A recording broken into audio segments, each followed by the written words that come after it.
since man cannot live without miracles.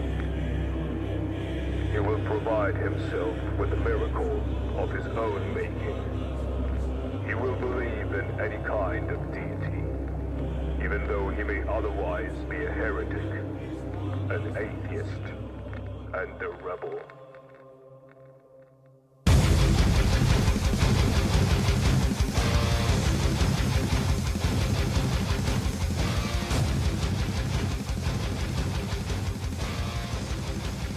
One, two, three, coming at you live. Ladies and gentlemen, it's the Heretics show, coming at you live from Cowley Road, Oxford. Great to see all of you again. Not that I can see any of you, of course, but it is good to be back on the mic. After a slightly heavy episode last time talking about Myanmar with my guest Minset, we're back today for a more Oxford-focused and local episode, and I'm very pleased to welcome on the show today, Linda. Hey! Hi, Linda. Hi. Hello. How are you today? I'm good. I'm happy to be here. It's great to see Yeah. you. Now, for those of you who are wondering, you know, this plague rat has invited a random woman onto his show. You'll be relieved to hear that Linda is in fact part of my building and my neighbour, which makes her the second of my neighbours to appear on the Heretics show after Joel, but not the second in terms of importance. The second in terms of chronology, purely. Yeah. I mean, I don't know if I'd put myself first in importance either, but we do have a very interesting building. That's true. Interesting characters. I think we've got fairly lucky with the inhabitants of our building. Yes. Yeah, overall. Yeah. We could be really in a hellish situation, but yeah, we've come to know each other over the weeks and months as we have supped together, drunk together, had Thanksgiving together. I think it's gone quite well. Yeah. Yeah. And finally, we've made it onto the show together. So I think I'm going to give you a brief introduction, and then you can explain what I mean by that. Linda, you are a woman of many talents, of many hobbies, of many passions, and of many avenues.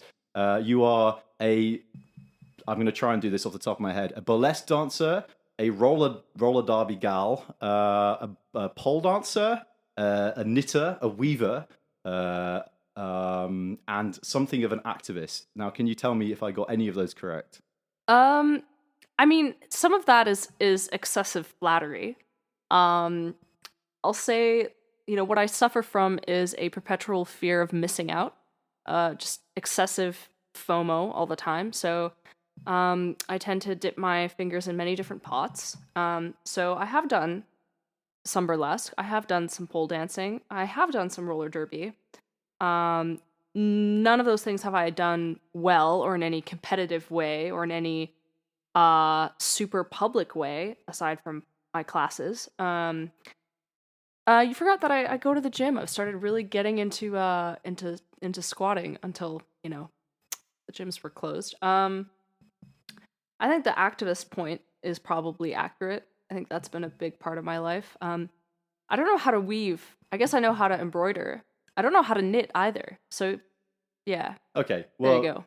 That's good to know. I'm curious. You say you've never competed in burlesque. I'm now trying to envision a competitive burlesque event.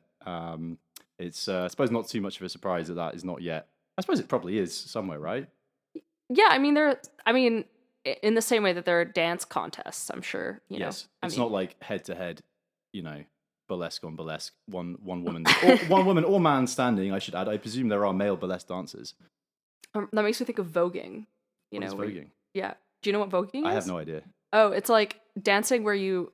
I don't know how to describe it, but it involves a lot of like dropping to the floor, and it's usually like to hip-hop music. Okay. And your body just does these movements that don't seem natural, but it's very impressive. Okay. Voguing. Yeah, I would Google it. Yeah. But... Okay, that's one to check out. We'll put a link to some voguing in the show description. So today we are not really here to talk about much as we would love to your burlesque or pole dancing or various other activities. Thank God. Yeah, which you know I know the viewers might be disappointed, but we are going to keep the focus today on I think probably more on a little bit on some of your activism, and then also on some of the characters that we've encountered in Oxford. This is a bit more of an Oxford-centric episode in general. And I think that we will cover some of the interesting people you've come across and maybe also try and draw some attention to some kind of issues at the moment that are going on in Oxford that people might be able to participate in and might care about. Is that fair? Yep. Yeah. Yep. That sounds good. Cool. So without further ado, I think maybe we'll kick off with like the headline news. So when we first met and we were desperately clutching for something in common, we did find that we both had an affinity for a pub in Oxford. The name of the pub is the Wheatsheaf. And do you want to tell a little bit about your history with the Wheatsheaf and sort of why you care about this place? Yeah. So a bit about my background in Oxford. So I studied abroad in Oxford, I guess 3 years ago as an undergraduate student. And I loved Oxford and everything about Oxford. At the same time, I felt excluded from kind of the mainstream scene. Like, I think what I loved about Oxford was not necessarily the university, not, I don't know, the Turf Tavern or any of the other great historic pubs of Oxford. I was more interested in kind of the city itself and what locals are up to and things like that. So stumbling across the Wheatsheaf in city center is an absolute delight because it is unlike any other space in city center. I remember going there and seeing for the first time in Oxford a guy with a mohawk, and I was like, okay, this is a cool place. This is a place where there are, as one would say, townies or locals. And one of my highlights of Oxford was going with two of my friends to a local show in the upstairs of the Wheatsheaf, and getting to meet actually a woman in Oxford who was, performing at the Wheatsheaf for like a decade. And yeah, so it just is kind of like this alternative space for, especially for people in Oxford, I think, who don't necessarily fit in with like the like posh gown side of Oxford, I guess. Yeah. I mean, there's definitely, it's probably not as bad as it used to be, but there's definitely a hegemonic Oxford culture of red chinos and the Turf Tavern and some of the kind of awful nightclubs. I mean, obviously a lot of this is on hold at the moment, but yeah, you do see that kind of thing. And then of course you have your tourists as well, who also colour the town with the sort of stuff that they want to do. And I think that does put a squeeze on, I think a lot of English towns have, would you call it a metal pub? An alternative pub? I guess, I mean, it's not really, I mean, it's less of a thing, I think, in Canada and in small towns in Canada. So, and I haven't traveled too much in the UK, so I can't speak to other cities here. Yeah, I mean, I'm basing this partly on the first place that I went to buy pints over the counter was a pub in Aylesbury, where I grew up, which played this kind of music and had these kind of people, and felt like the most exciting place in the world when I was like 15. First started going to these places. And there is something about, I think, British metal rock culture, grimy, rollies outside, crappy weed, like just a slight sense of threat, and just like a cast of characters straight out of a TV show that everyone you speak to is likely to be a bit more interesting than a kind of hooray Henry that you might meet at your standard Oxford pub that is super valuable. I think we should also mention that the Wheatsheaf has hosted some fairly legitimate bands across the year. Yes. We just checked now, and Foals, yeah. I think I discovered Foals when I was like a 14-year-old in my small Canadian town. So I thought that was pretty cool. Was the other band Supergrass? Radiohead? Radiohead. I'm pretty sure that's the name, isn't it? Yeah, indeed. And a couple of others as well. I wonder if because there's a pipeline of kind of Oxford indie rock bands that sort of flows out of here, and I assume a lot of them have gone through there as a rite of passage. So legitimate music venue, interesting spot, and and just a refreshing alternative to the kind of standard Oxford hegemonic culture. Yeah. Yeah. And unfortunately, it's going to be, well, we don't know yet because there's massive, I think, town opposition to converting it into student flats. But the current landlord, which to my understanding is I believe it's a company that kind of like manages the building or owns the building now. And they want to convert into student flats because that's, I guess in post-pandemic times, a more reliable source of income. Yeah. And that would be a massive loss to the community. I mean, Oxford University is always building student accommodation. We're losing our Tesco for like a couple months because they're building student accommodation. There's new student accommodation on Iffley Road that Wadham recently opened. And so housing policy is kind of my niche area of research and work and at an academic level. So I completely understand the need for greater supply of housing, because the more students you house in student accommodation, the less pressure there is in the private market, because the private market then is more open to local professionals and local people. But at the same time, it should not come at the expense of a place like the Wheatsheaf. The Tesco's will be closed temporarily. It'll be back. But the Wheatsheaf, once it's gone forever. Yeah. I think it's a good observation, and it is connected. And I think so for us, the loss of Big Tesco, which sounds, I'm sure, not particularly important to people, for us is a minor inconvenience. For our elderly neighbour downstairs who relies on Tesco as a ritual and as a place to get Tesco products, this is like a pretty bad psychological blow. So this practice of squeezing places into student flats has ramifications that can be quite bad for a number of people. But as you say, Tesco's are replaceable and infinite, and self-generating. Historic alternative pubs are not. Yeah. So there is a difference there, right? Yeah. So where are things right now in terms of the Wheatsheaf and its future?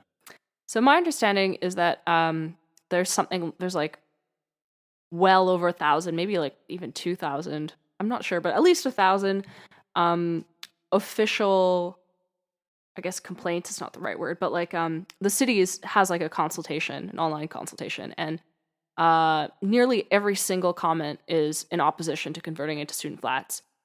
There's a Save the Sheaf campaign on Facebook, and I think there's some fundraising going on there. And a lot of local city councillors also want to save the Sheaf. So certainly, I know the Green councillors in our ward are really keen to save the Sheaf. So, I mean, this is really problematic and interesting, because we might have a situation where the local council doesn't want to approve the conversion of the Wheatsheaf into student flats. They might be against converting it into student flats. But I'm not actually entirely sure whether that necessarily means they're going to stop it. Because, in this country, and in the world more generally, the protection of capital flow kind of trumps all sorts of cultural and local concerns, right? But I'm still optimistic, right? Because it is something that people are really vocally upset about. I mean, so I think the Lamb and Flag is another pub. I was going to mention that. Yeah. Yeah, which is, if you're going to talk historic, is truly historic. It's like, I think, Tolkien and that bunch used to drink there. It's cited in all kinds of, it's definitely a part of like the Oxford University historical fabric, so different to the Wheatsheaf, but I think that one is owned by St. John's College, and I think that is definitely closing at least for a while, but there are vague hopes of its reopening. But it's not like the Wheatsheaf is the only example of a pub that's closing in the last year. A lot of them were on death's door already, and the lockdown has driven a nail into their coffin. What were you going to say about the Lamb and Flag? My understanding is that if it hasn't already happened, and maybe I should look it up actually, that there was a plan to purchase it, that there was somebody interested in kind of saving the Lamb and Flag by purchasing it. That would be really cool if somebody in the Oxford community would step up and just buy out the Wheatsheaf and just be like, I'm going to run it as a pub. Yeah, listeners with over 50 million in investment capital, I know you're out there among the dozens of listeners we have. Please, step in and buy a pub. You'll have a great time. It'll be a stress-free ticket to riches. I would do it myself if my money wasn't tied up in cryptocurrency. Please do consider it. I mean, the thing is, St. John's College is selling it. St. John's College have more money than I will ever imagine in my brain in my entire life. So it's obviously but they don't care about they don't local culture. No, they no don't. Offense to them. And also, I mean, arguably, I love the Lamb and Flag. It's one of my favorite pubs in Oxford. But there are plenty. It has the same vibe though as every other as pub. The Eagle and Child, as the Royal Oak, as a lot of those pubs. I often mix them up actually. Yeah, I mix them up too. That road I think probably has 3 or 4 pubs that are all really nice and really lovely. I don't want it. I'm sounding very disparaging now, but it's not the same as an alternative pub. In a way, you only need one alternative pub. If you get rid of that, there is no alternative. That's what's so grim about it. You're getting rid of the only other option. Yes. Yeah. I think that's why. Even though, maybe the Lamb and Flag is a lot older and has actual some history with like, well, what was that? Was Lamb and Flag or was it Eagle and Child? Eagle where, and like, Child is the Tolkien one and- where the Tolkien and the Inklings used to go to Yeah. write. But I think the Lamb and Flag, I think, was part of this tapestry of Oxford lore or whatever. Yeah. In some context, yeah. Yeah, so even though the Wheatsheaf is significantly younger, I think, only 20 years old, that's still a long time. And in the sense of like the development of local music culture and things like that. Yeah, and I think it's important to say at this point is that like Oxford is not just Christopher Tolkien and whatever like academics. Palmer C.S. Violets, Lewis Palmer or whatever. Violets, Foals, Radiohead. These are bands that came out of Oxford.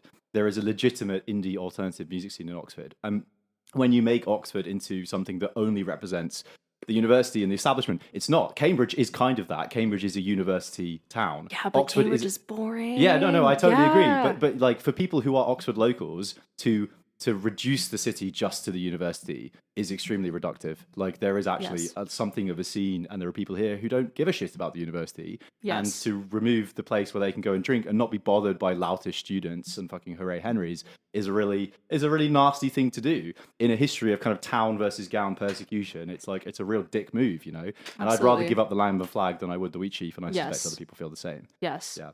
Yeah. But going off what you said, what I was saying is like a hypothetical ideal scenario where there's some benevolent rich person who like buys the Wheatsheaf. I mean, that's much more likely to happen with a place like the Lamb and Flag, right? It's kind of that like older money, like older history, like, oh, like, buying the Lamb and Flag. But I feel like maybe the Wheatsheaf has a disadvantage in that like the particular community it serves is not like the most elite of Oxford most of the time. Yeah, that's. I think probably between them they could get about like £7 together. Yeah. if everyone chipped in, they'd make like 40 quid. Yeah, no, that's probably true. No, you're absolutely right. They're absolutely right. The same for kind of No, I think you're totally right about that. So yeah, it will be an interesting battle. And so, what can people do? I mean, Oxford people and people abroad. What can they do to sort of try and save the sheaf, as you say?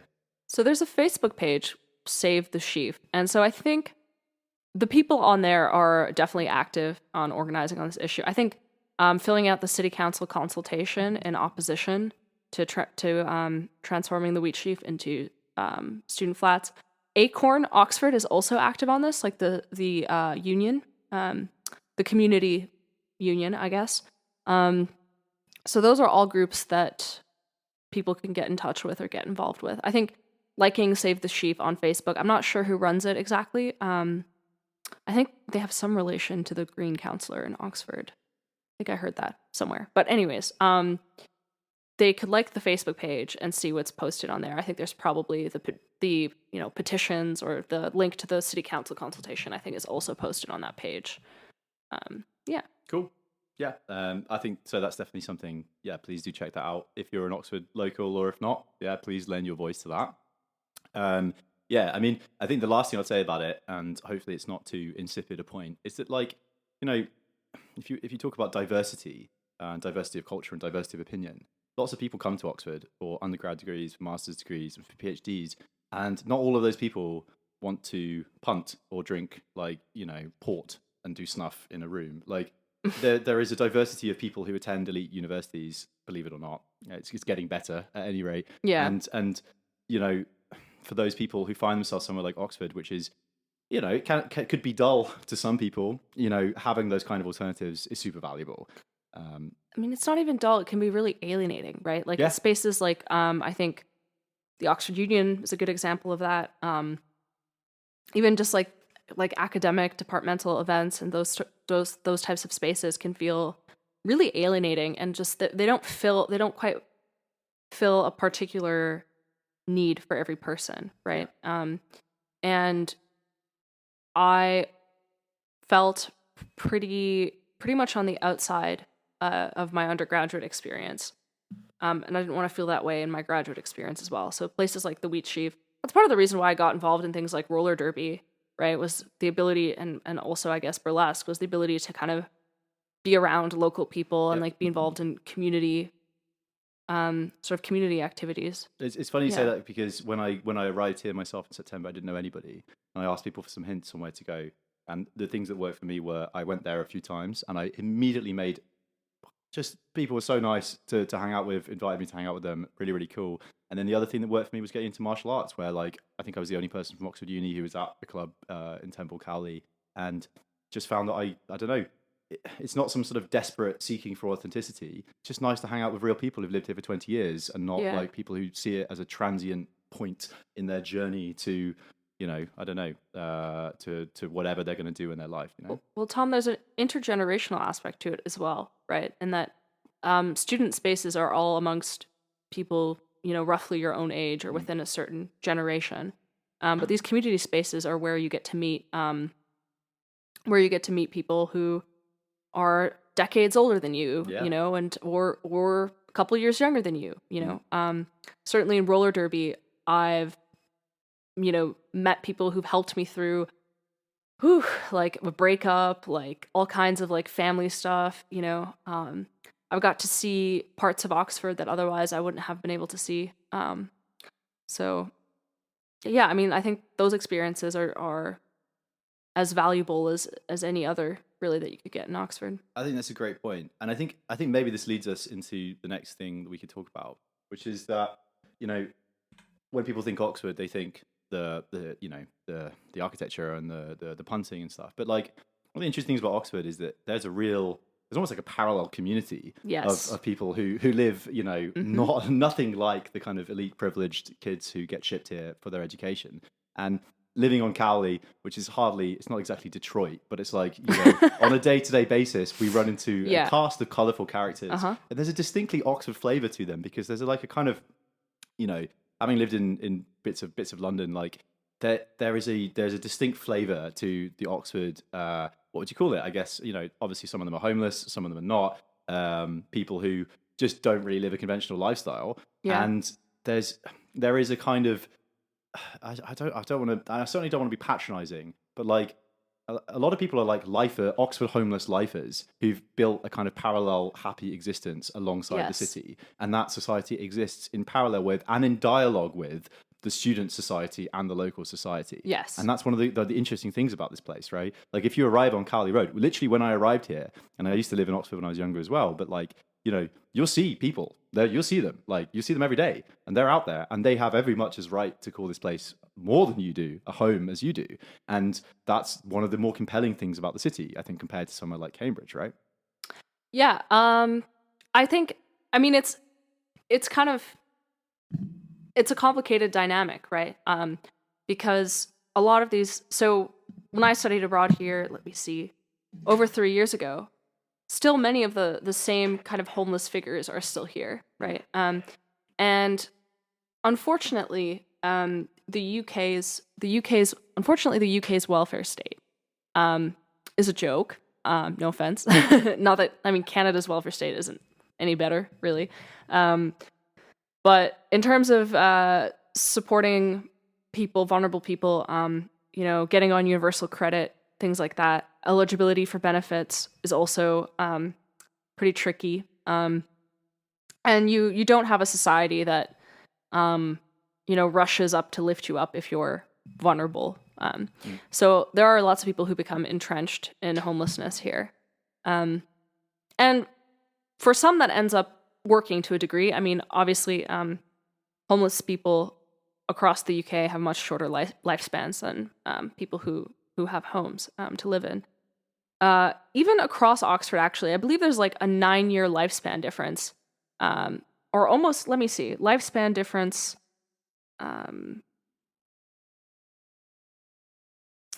So between North Oxford and Cowley and like Blackbird Leys.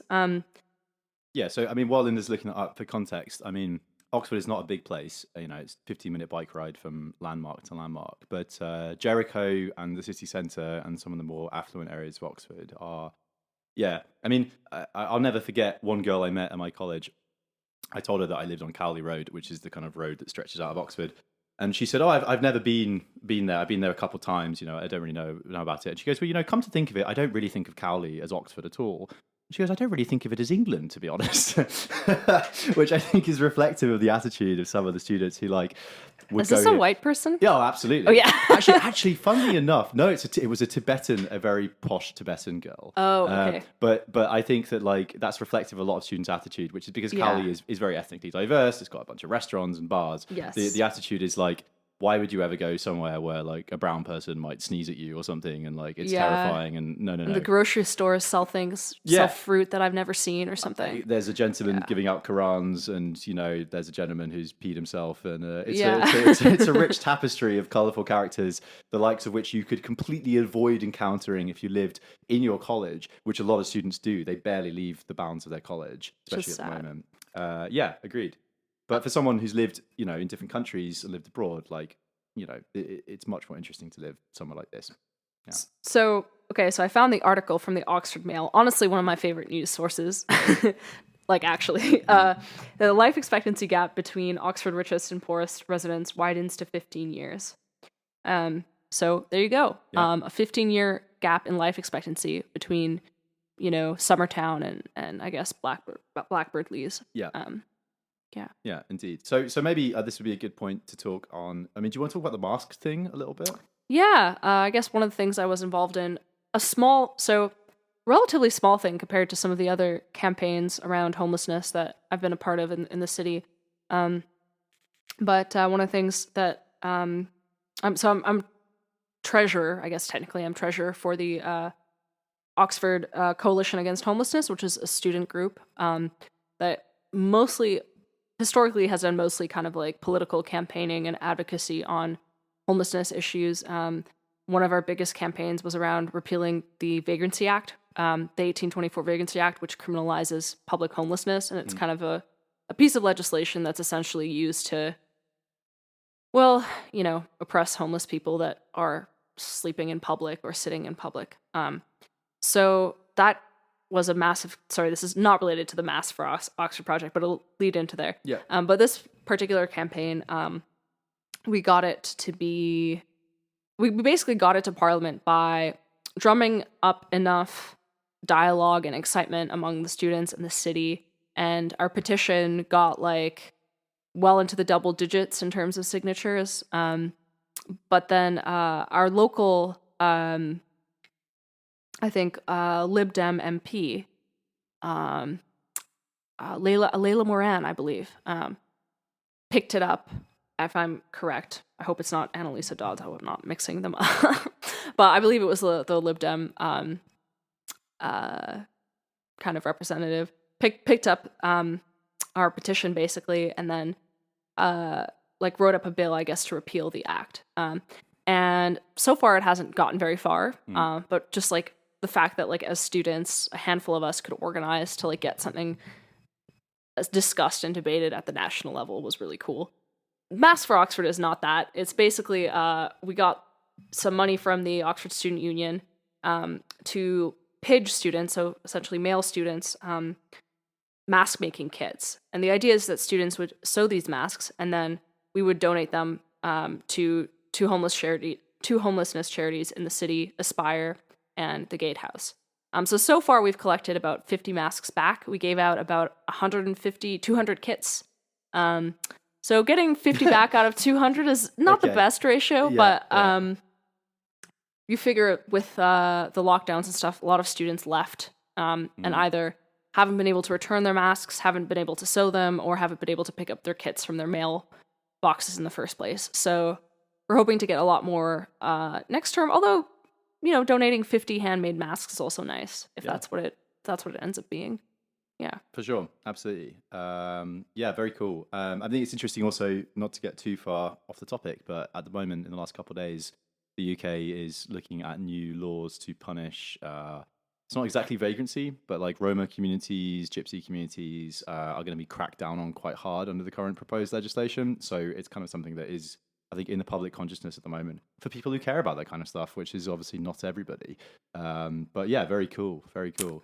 There's also, I thought you were going to say the new bill that basically cracks down on any protest that is a nuisance to Priti Patel and Yeah. Boris Johnson. Yeah, like extreme. Well, I'm sure a lot of the Heretics listeners will be well aware of this, but any public protest which can be classified as a nuisance, i.e., any protest, including individual protests, which can be punishable by £10,000 fine, or I think it's 10 years in jail, 2 years in jail. Camping on a protest site. Ridiculous. It's just an incredibly sweeping piece of legislation that's come in the wake of the lockdown legislation, because people have been protesting the lockdowns, and this is being used to extend the powers of the police. As we're seeing, I mean, I think this is enough to fill another show. We don't necessarily need to go too far down this path, but yeah, without public pushback, this stuff becomes entrenched, I think, very quickly. I will say really quickly on that 150 national organizations and like religious groups and community groups and stuff signed like a letter basically condemning the bill, including the Quakers. And I'll say, as someone who attends Quaker meetings and knows a little bit about their history, if the Quakers oppose it, you're on the wrong side of history. Right? Like it's. I mean, I don't dare to comment on that, but I'll take your word for it. Yeah, I mean, guys, I mean, you know, for what it's worth, I think probably with this stuff, the time to act is now. If this stuff becomes law, it's not going to go anywhere. So Quaker or no Quaker BV, please, like, you know, get involved and make sure that this stuff doesn't become law, because the UK is becoming a increasingly difficult place to live and express your political views. And if this kind of stuff is passed, it's going to happen very quickly where you cannot express views like that in public. And that is not the kind of country in which you will wish to live, in this podcast host's opinion. So I would side with you here, Linda, and the Quakers in saying that the time to act on that kind of stuff is now. Mm-hmm. Indeed. Cool. So we've covered the Wheatsheaf, we've covered the lamb and flag, and we've covered a little bit sort of about the homelessness stuff here. I think probably we won't keep the listeners too long today, or you, Linda. I'm sure you have other, you know, poles to dance upon and rollers to derby. But I was wondering maybe if you wanted to mention a couple. So at this podcast inception, we were considering the kind of guests we could get on the show. And Linda had a few interesting suggestions from characters she'd met in Oxford. Do you want to maybe recap a couple of these? Yeah. So, I definitely don't want to get on anyone's bad side for bringing up you know, particular characters, but Oxford is filled with eccentrics, you know, and really lively, interesting people whose experiences, actions, some alleged, some confirmed, make them really interesting people to talk to. Nutters.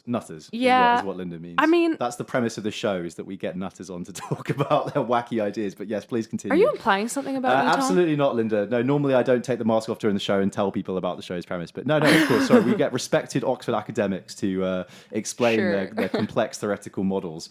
Nutters. Yeah. So, well, I really wanted you to get the Lineker Truth guy. Yeah. Who I don't know much about, and I won't go into detail because I don't know enough about the case, but there's a great website out there. I don't know if promoting it, if that's like technically... Well, if you know about Lineker Truth and then a common web extension, you may stumble across a website that is certainly an interesting study from an anthropological point of view. Should we put it like that? Yeah. Yeah. Well, basically, there's a gentleman in Oxford, I believe, who was arrested at some point, and dropped some flyers with drones on Lineker College, and has kind of made a website, essentially, to my knowledge. I mean, I really do not want to get too involved in it because I don't know any.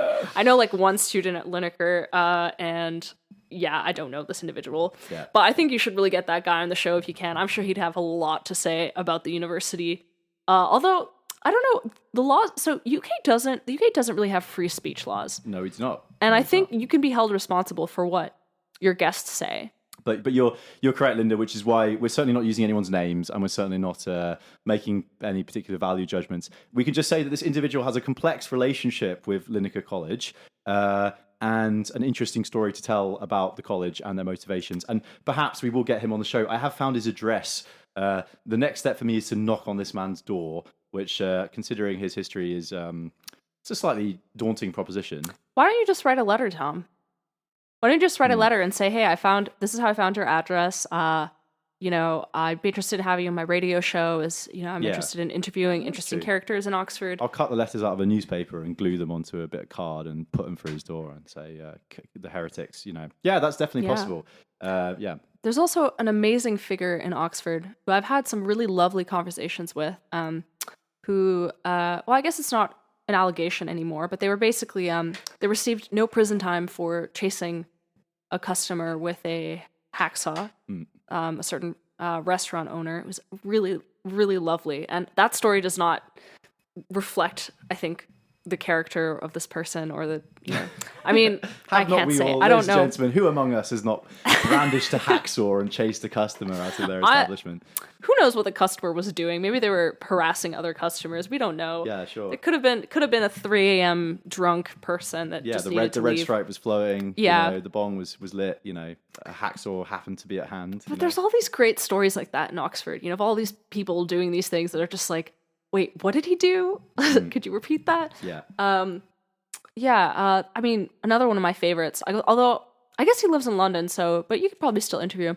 The guy who sued Oxford and then sued his parents, sued Oxford for not getting a 2-1 or not getting a first. I think also not getting a job was the point of the lawsuit was that he'd got a 2-1 and then he's like 40 something and unemployable.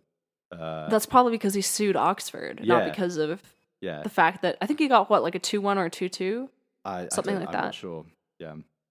Yeah, I mean, probably unemployable because you're the type of person to sue Oxford. No offense. Yeah, it's true. Yeah, employers probably aren't lining up to employ someone who's litigious against them. Yeah, I mean, the thing about interviewing that guy is, on the one hand, it might be fun. On the other hand, he's possibly a massive, massive wanker. Which I will. Well, he's suing his parents now. Yeah, I mean, I think possible. If you look at the history, you. Having sued Oxford and sued his parents, you just called him a wanker on your radio show. I said that it's possible that he's a wanker. It is possible that we are all wankers. Oh, true. Okay. I retain that possibility in a legal sense that the gentleman may or may not be until proven otherwise. Okay, fine. A massive, massive. I rescind wanker. my accusation. I appreciate that. Literally, this country has the worst free speech laws. Actually, that's true. Yeah, that's true. Like anyone can sue you basically for saying anything publicly. So that's true. Yeah. Cool. All right. Well, I think we're heading towards the end of this episode. I'm really happy we covered the stuff that we did. Is there anything else that you'd particularly like to say to the hundreds of listeners out there?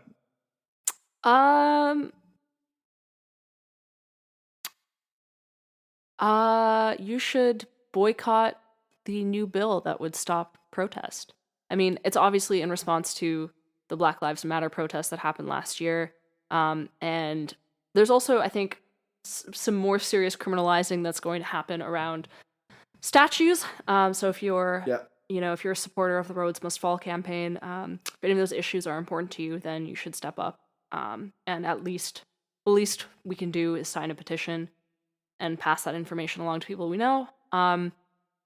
And yeah, I would say do that. Yeah, absolutely. I mean, Linda is coming at this from a BLM Roads Must Fall point of view. I'm coming at this from a sort of anti-lockdown freedom of speech point of view. It really doesn't matter.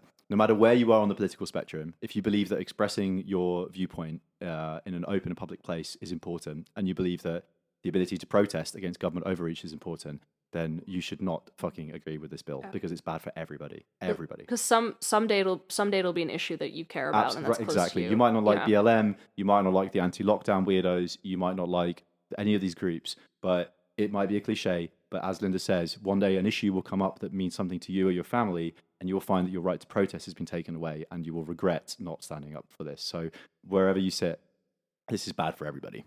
Yeah, 100% agree. Cool. Well, we'll include some links to the petitions in the show notes, and we'll also include some links to the Save the Sheaf page and to everything else like that. And I think, guys, that is your Heretics for the week. Thank you very much for staying with us. Linda, you've been wonderful. Thank you very much. Thank you for having me. It's been a real pleasure. And I look forward to seeing you guys again on the next show. Thank you very much. Hang in there. The summer is coming. Things are getting better. And one more time, thank you so much, Linda. Follow us on YouTube. Follow us on Instagram. Follow us on Facebook. We're not on Facebook, but, follow us anyway. This will be edited out. That's it. That's your Heretics. Goodbye. Bye.